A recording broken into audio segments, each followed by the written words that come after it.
त्रिभुज एबीसी अंकन कर जहाँ A equal to 7 centimetre, B equal to 3.5 centimetre और सी इक्वल टू 5 सेंटीमीटर। यार शीर्ष बिंदु ए रु विपरीत बाहु प्रति लंब अंकन कर, से ही लंबर दैर्घ्य माप। तो गोटे रफ चित्र करवा A B C. A बिंदुर सम्मुखीन Bahu BC को आम दबा स्मॉल ए 7 सेंटीमीटर, बी बिंदुर सम्मुखीन बाहु को स्मॉल बी 3.5 सेंटीमीटर, सी बिंदुर सम्मुखीन बाहु को स्मॉल सी। तीनोटी जिनस दत्त अच्छी। तो आम बर्तमान त्रिभुज अंकन कर। त्रिभुज अंकन प्रथम आम बीसी बाहु नवा।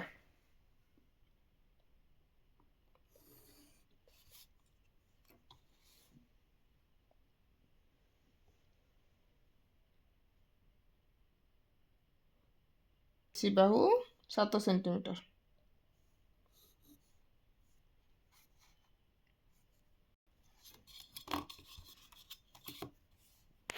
ए बी बाहु 5 सेंटीमीटर,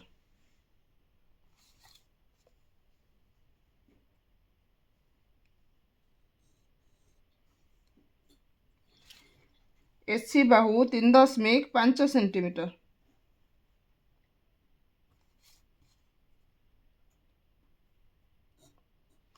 वर्तमान आम ए बिंदु बी बिंदु सी बिंदु पाई जाइए। आम जोग करवा।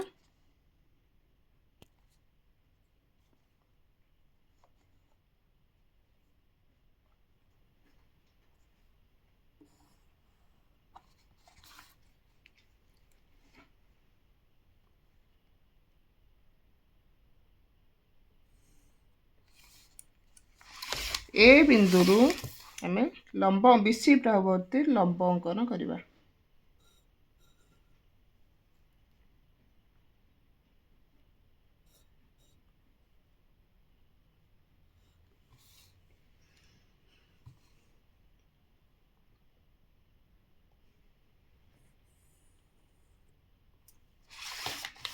लंबर दैर्घ्य को वर्तमान मापिबा।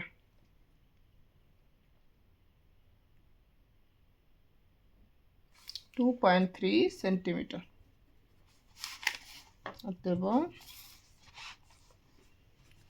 ए बी सी आवश्यक त्रिभुज।